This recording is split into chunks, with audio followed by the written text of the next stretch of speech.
বিশ্বকাপ প্রস্তুতির অংশ হিসেবে নিজের মাটিতে ভারতের বিপক্ষে 5 ম্যাচ টি-20 সিরিজে ভালো করতে চায় বাংলাদেশের মেয়েরা। বিসিবি নারী ক্রিকেট পরিচালনা বিভাগের প্রধান হাবিবুল বাশার আশা করছেন অস্ট্রেলিয়ার বিপক্ষে দাঁড়াতে ব্যর্থ হলেও প্রতিবেশী নারীদের বিপক্ষে ভালো কিছু করার সামর্থ্য আছে নিগার সুলতানা জ্যোতিদের। নিলয় মজুমদারের আরেকটি রিপোর্ট। অস্ট্রেলিয়ার বিপক্ষে বাংলাদেশের অসহায় আত্মসমর্পণ দু দেশের নারী ক্রিকেটের পার্থক্যটা পরিষ্কার করে দিয়েছে। ওয়ানডে ও টি-20 কোনো ফরম্যাটেই অজিদের বিপক্ষে প্রতিদ্বন্দ্বিতার লেশমাত্র ছিল না স্বাগতিকদের খেলায়।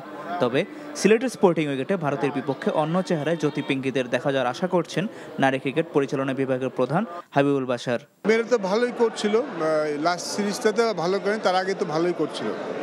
আমি আশাবাদী যে এই সিরিজে তারা ভালো করবে। দেখুন, Australia is a good side. Australia কিন্তু অনেক এই মেয়েদের ক্রিকেটে এই মুহূর্তে অস্ট্রেলিয়া অনেক স্ট্রং সাইড। যদিও আমি সেটা নিয়ে বসে থাকতে চাই না যে স্ট্রং সাইডের সাথে আমরা খারাপ খেলেছি, আমি মেনে নিয়ে বসে থাকতে চাই না। আমি মনে করি যদি ওয়ার্ল্ড কাপে ভালো করতে চাই আমাদের সবার সাথে ভালো করতে হবে। তো সেক্ষেত্রে ইন্ডিয়া সিরিজ দিয়ে আমি আসলে ফর্মে ফিরতে চাই। আশা করছি মেয়েরা এই দলের সাথে ভালো ব্যাটিং করবে। সেপ্টেম্বরে বাংলাদেশের মাটিতে বসবে বিশ্ব নারী টি-20-র আসর। সেই প্রতিযোগিতার আগে ভারতের বিপক্ষে দ্বিপাক্ষিক সিরিজটি একমাত্র সিরিজ নয়। জুলাইতে লঙ্কার মাটিতে এশিয়া কাপ প্রস্তুতির অংশ হিসেবে দেখছে বিসিবি ওমেন্স উইং। জুনে আরও একটি সিরিজ আয়োজনের চেষ্টা চালাচ্ছে তারা।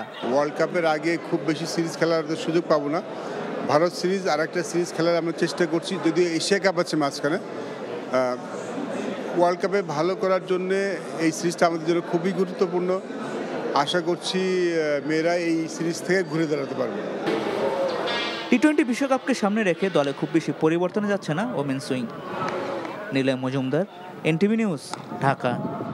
বিকাশে কম খরচে ক্যাশ আউটের লিমিট বেড়ে 50,000, প্রিয় এজেন্টও 2টা।